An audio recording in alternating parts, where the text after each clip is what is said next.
Capítulo 16, Seção 5. A escolha a favor da completeza.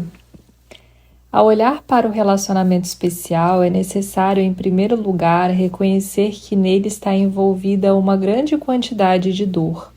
Tanto a ansiedade como o desespero, a culpa e o ataque, todos esses estados estão presentes nele, interrompidos por períodos em que parecem ter desaparecido. Todos têm que ser compreendidos como realmente são, não importa que formas tomem. São sempre um ataque ao próprio ser para fazer com que o outro seja culpado. Eu falei disso anteriormente, mas existem alguns aspectos do que se está realmente tentando fazer que não foram tocados. Em termos muito simples, a tentativa de fazer com que o outro seja culpado é sempre dirigida contra Deus, pois o ego quer que tu o vejas e apenas ele como culpado, deixando a filiação aberta ao ataque e sem proteção contra isso. O relacionamento especial de amor é a principal arma do ego para manter-te afastado do céu. Ele não parece ser uma arma, mas se considerares como o valorizas e por quê, reconhecerás que não pode deixar de ser assim. O relacionamento especial de amor é a dádiva de que o ego mais se vangloria e aquela que maior apelo tem para aqueles que não querem renunciar à culpa. É aqui que a dinâmica do ego fica mais clara, pois contando com a atração desse oferecimento, as fantasias que se formam em torno dele são frequentemente bastante evidentes. Aqui, em geral, se julga que elas são aceitáveis e até mesmo naturais.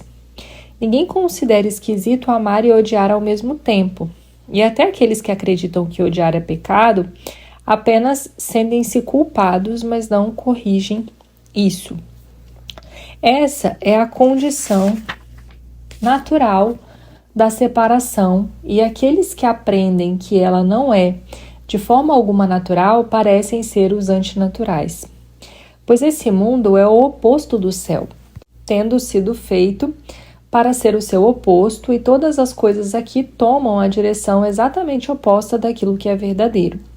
No céu, onde o significado do amor é conhecido, o amor é a mesma coisa que a união. Aqui, onde a ilusão do amor é aceita no lugar do amor, o amor é percebido como separação e exclusão. É no relacionamento especial, nascido do desejo oculto do amor especial de Deus, que o ódio do ego triunfa. Pois o relacionamento especial é a renúncia ao amor de Deus e a tentativa de garantir para o próprio ser o especialismo que ele negou. É essencial para a preservação do ego que acredites que esse especialismo não é o inferno, mas o céu, pois o ego não quer que jamais vejas que a separação só poderia ser uma perda, sendo a única condição na qual o céu poderia existir. Para todos, o céu é completeza. Não pode haver nenhum desacordo com relação a isso, porque ambos, o ego e o Espírito Santo, o aceitam. No entanto, eles estão em completo desacordo em relação ao que seja a completeza e como realizá-la. O Espírito Santo tem o conhecimento de que a completeza está em primeiro lugar na união e depois na extensão da união. Para o ego, a completeza está no triunfo e na extensão da vitória, até o triunfo final sobre Deus. Nisso ele vê a liberdade última do ser, pois nada permaneceria para interferir com o ego. Essa é a sua ideia do céu e, portanto, a união, que é uma condição na qual o ego não pode interferir, tem que ser o inferno.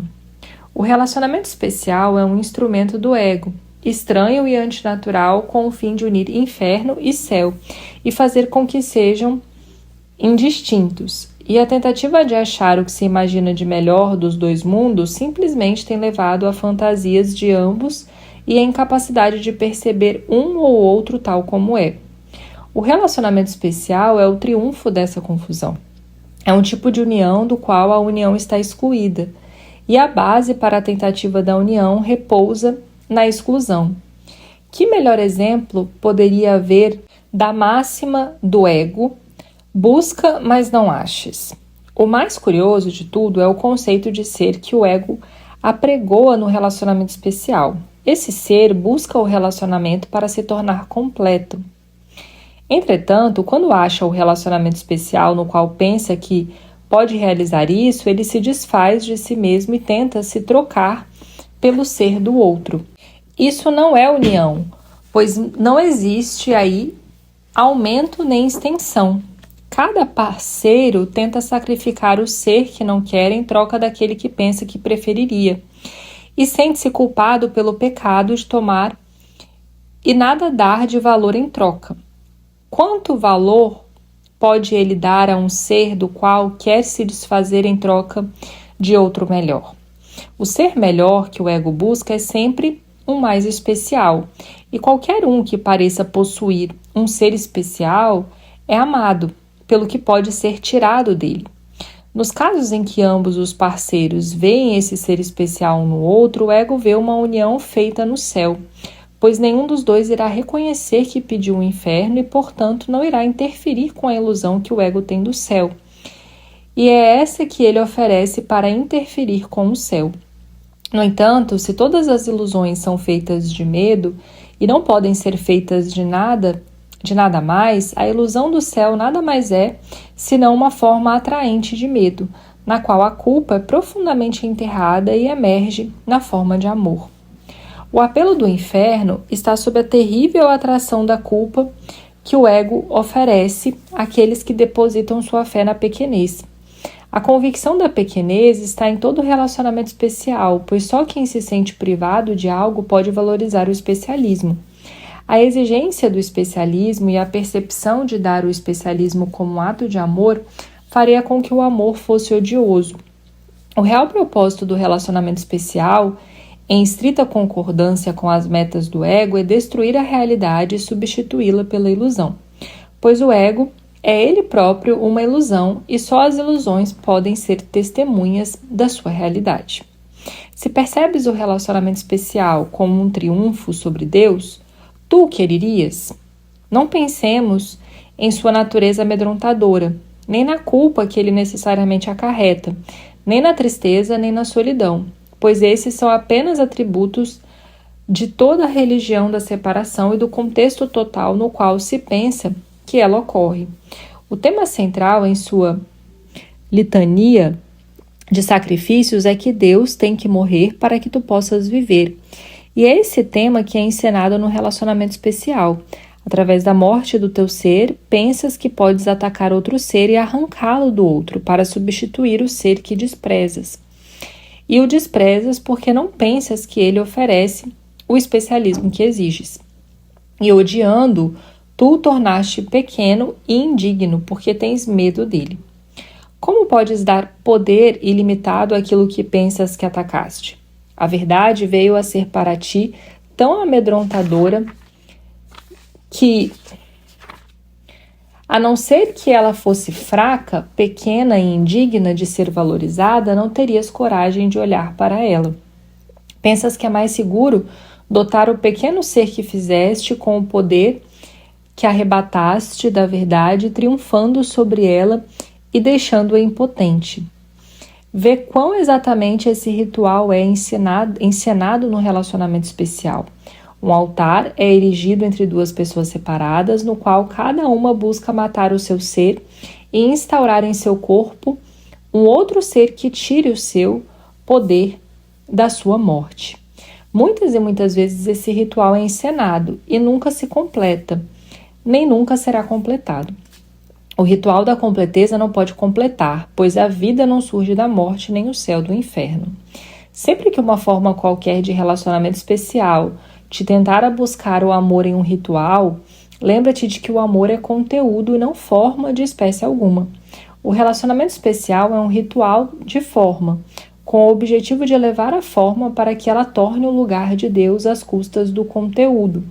Não há nenhum significado na forma e nunca haverá.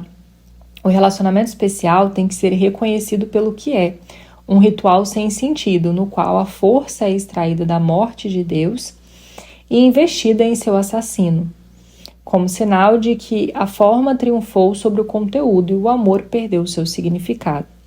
Queres que isso seja possível, mesmo sem considerar a sua evidente impossibilidade? Se fosse possível, terias feito de ti mesmo um impotente. Deus não está com raiva, ele meramente não poderia deixar que isso acontecesse. Não podes mudar a mente de Deus. Nenhum dos rituais que tenhas inventado, nos quais a dança da morte te deleite, pode trazer morte ao Eterno. E o substituto que escolheste para a integridade de Deus também não pode ter qualquer influência sobre ela. Não vejas no relacionamento especial nada além de uma tentativa sem significado de erguer outros deuses diante dele e, adorando-os, obscurecer a insignificância que lhes é própria e a sua grandeza. Em nome da tua completeza, não queres isso, pois cada ídolo que ergues para colocar diante dele se coloca diante de ti, no lugar do que tu és. A salvação está no simples fato de que as ilusões não são amedrontadoras, porque não são verdadeiras. Elas apenas aparentam ser amedrontadoras, na medida em que falhas em reconhecê-las pelo que são. E falharás nisso na medida em que quiseres que sejam verdadeiras. E nessa mesma medida está negando a verdade e assim falhando em fazer a simples escolha entre verdade e ilusão, Deus e fantasia. Lembra-te disso e não terás dificuldade em perceber a decisão exatamente como ela é e nada mais. O núcleo da ilusão, da separação, está simplesmente na fantasia da destruição do significado do amor. E a não ser que o significado do amor seja restaurado para ti, não podes conhecer a ti mesmo, já que compartilhas esse significado. A separação é apenas a decisão de não conhecer a ti mesmo. Todo esse sistema de pensamento é uma experiência de aprendizado cuidadosamente inventada e programada para conduzir para longe da verdade e para dentro da fantasia. Entretanto, para cada aprendizado que te feriria, Deus te oferece correção e a possibilidade de escapar completamente de todas as suas consequências. A decisão de escutar ou não esse curso e segui-lo é somente a escolha entre a verdade e a ilusão. Pois aqui está a verdade separada da ilusão e não confundida com ela em absoluto. Como essa escolha vem a ser simples quando é percebida apenas como é? Pois só fantasias fazem com que a confusão na escolha seja possível e elas são totalmente irreais. Este ano é, então, o tempo de tomar a decisão mais fácil com a qual jamais foste confrontado e, ao mesmo tempo, a única. Atravessarás a ponte para a realidade simplesmente porque reconhecerás que Deus está do outro lado e aqui não há absolutamente nada. É impossível não tomar a decisão natural quando isso é reconhecido.